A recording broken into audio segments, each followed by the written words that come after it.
हिंदी साहित्य सागर चैनल में आप सबका स्वागत है। मेरा नाम जंगीर सिंह है। आज हम हिंदी साहित्य के महत्वपूर्ण टॉपिक पर बात करने वाले हैं। इससे पहले यदि आपने मेरी इस टॉपिक से संबंधित पहली वीडियो नहीं देखी तो पहले उसे देख लें और उनका लिंक मैं इस वीडियो के डिस्क्रिप्शन में दे दूँगा। और मेरे चैनल को सब्सक्राइब, लाइक और शेयर ज़रूर कीजिए। तो चलते हैं आज के महत्वपूर्ण टॉपिक की ओर। आज का टॉपिक है रीतिकाल की विशेषताएं। आपको पहले पता ही है कि रीति शब्द का अर्थ क्या होता है। रीतिकाल की विशेषताओं से पहले आपको यह जानना अति आवश्यक है कि रीति शब्द का अर्थ क्या है। रीति शब्द का अर्थ मैंने आपको पहली वीडियो में भी बताया था, आज फिर दोबारा बता रहा हूँ। रीति का अर्थ होता है मार्ग। मार्ग अर्थात काव्य, जिसमें काव्य के लिखने का मार्ग बताया जाता है। रीति का अर्थ हो गया मार्ग, जिससे व्यक्ति काव्य लिखने सीख जाता है। आज हम करने वाले हैं रीति काव्य की विशेषताएं या प्रवृत्तियां। इनकी प्रवृत्तियों को दो भागों में बांटा गया है, रीति निरूपण और श्रृंगारकता प्रवृत्ति। और भी रीतिकाल की अनेक विशेषताएं हैं, लेकिन पहले हम यही पढ़ते हैं रीति निरूपण प्रवृत्ति। रीति निरूपण का अर्थ है काव्य के अंगों के लक्षणों को प्रकट करना, अर्थात जो कविता होती है, काव्य रचना होती है, उनके जो अंग होते हैं उनके लक्षणों को प्रकट करने को रीति निरूपण कहा जाता है। दूसरी है श्रृंगारकता प्रवृत्ति।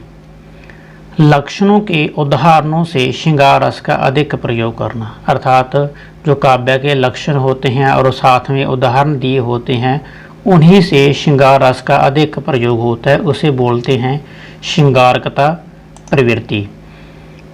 आगे है रीतिकालीन काव्य की प्रमुख विशेषताएं। पहली है लक्षण ग्रंथों की रचना। इस काल में लक्षण ग्रंथों की रचना की गई, जिसमें सिर्फ काव्य के लक्षण के बारे में जानकारी प्राप्त होती है कि काव्य के कौन कौन से लक्षण होते हैं, यह इसमें बताया गया है। दूसरी है काव्य वह आचार्य बनने की प्रवृत्ति। जो रीति काल के कवि थे उनकी यह इच्छा थी आचार्य बनने की। इस करके इस काल के कवि अपने आप को आचार्य बनाने के लिए लक्षण ग्रंथों का निर्माण किया करते थे, परंतु फिर भी आचार्य रामचंद्र शुक्ल जी ने उन्हें आचार्य नहीं माना। तीसरी है श्रृंगारकता।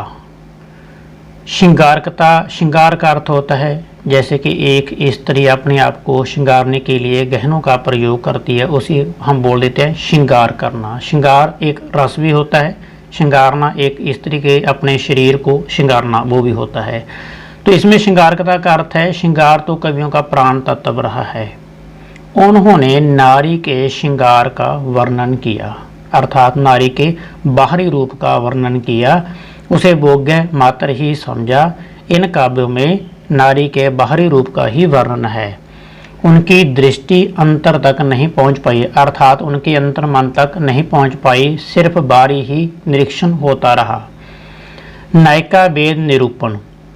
इन ग्रंथों में सिर्फ नारी को नायक बनाकर पेश करने की कोशिश की है, उसका वर्णन ही नक्षिक में किया है। नक्षिक इस काल में बहुत से ग्रंथों के ऐसे नाम हैं जिनका ग्रंथ का नाम ही नक्षिक पड़ा है। नक्षिक का अर्थ होता है पैर से लेकर सिर तक रूप का वर्णन करना, उसे हम बोल देते हैं नक्षिक वर्णन। अर्थात पैर से लेकर सिर तक स्त्री रूप का वर्णन इन ग्रंथों में मिलता है। भक्ति व वैराग्य की भावना।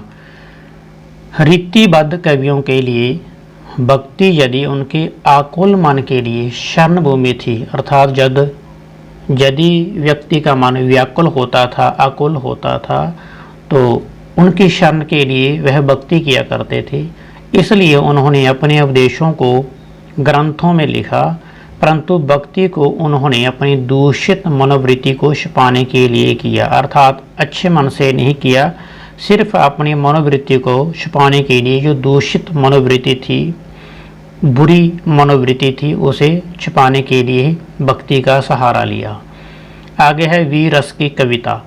इस काल में अर्थात रीति काल में बहुत से कवियों ने वीर रस की कविताएं लिखी, रचनाएं लिखी और अपने आश्रयदाताओं के बारे में वीर रस में रचना की, उनके युद्धों का वर्णन किया, शक्ति की उपासना की। आगे है कला पक्ष की प्रधानता। इस काल के कवियों की रचना में कला पक्ष तो बहुत ही विद्वान था।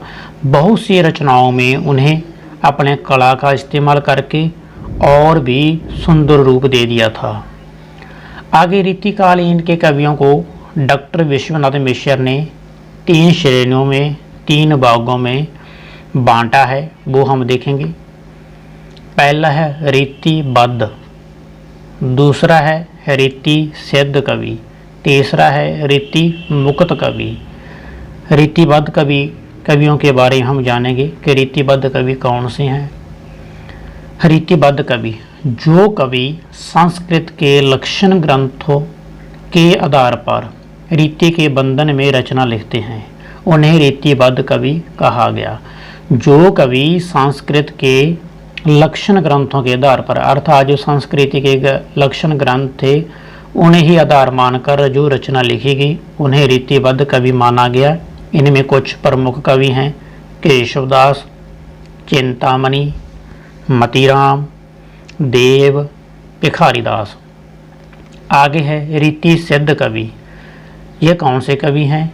जिन्होंने लक्षण ग्रंथ तो नहीं लिखे, जिन्होंने लक्षण ग्रंथों तो नहीं लिखे परंतु उनके नियमों का पालन किया, उन्हें रीति सिद्ध कवि कहा गया। अर्थात लक्षण ग्रंथ तो नहीं लिख पाए लेकिन उनके नियमों के अनुसार अपनी रचनाएं लिखी, अपनी कविताएं लिखी, अपने काव्य रचना की, उन्हें रीति सिद्ध कवि कहा गया। इनमें सबसे प्रमुख है बिहारी और इनके साथ और भी कुछ कवि हैं जैसे कि सेनापति, निवाज, बेनी, बृंद।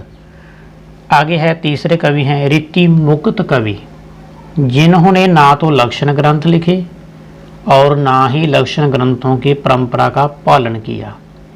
अर्थात जिन्होंने ना तो लक्षण ग्रंथ लिखे और ना ही लक्षण ग्रंथों की परंपरा का पालन किया। इनमें से कुछ प्रमुख कवि इस प्रकार हैं गणानंद, आलम, बोधा, ठाकुर, द्विजदेव। क्योंकि इनका नाम ही ऐसे पड़ा है रीति मुक्त, अर्थात ना तो लक्षण ग्रंथों का प्रयोग किया ना लक्षण ग्रंथों की परंपरा का पालन किया, सिर्फ अपने ही हिसाब से रचना की, उन्हें कहा गया रीति मुक्त कवि। आगे हम रीतिबद्ध कवि और रीति सिद्ध कवियों के का कंपैरिजन करने वाले हैं, जिससे आपको अच्छी तरह से स्पष्ट हो जाएगा कि रीतिबद्ध कवि कौन थे, रीति सिद्ध कवि कौन थे। रीतिबद्ध कवि जिन्होंने संस्कृति के आधार पर लक्षण ग्रंथ लिखे रीतिबद्ध कवि कहलाए।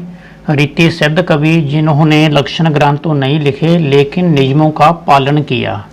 लास्ट में था रीति मुक्त कवि, जिन्होंने ना तो लक्षण ग्रंथ लिखे ना ही नियमों का पालन किया, वो रीति से मुक्त रहे अर्थात मार्ग से मुक्त रहे, उन्होंने अपने ही हिसाब से रचना की, उन्हें कहा गया रीति मुक्त कवि। तो आज के लिए इतना ही, आगे हम नया वीडियो लेकर आपके सामने आएंगे। तब तक के लिए मेरे चैनल को सब्सक्राइब कीजिए, लाइक कीजिए और शेयर ज़रूर कीजिए। जय हिंद, जय हिंदी, धन्यवाद।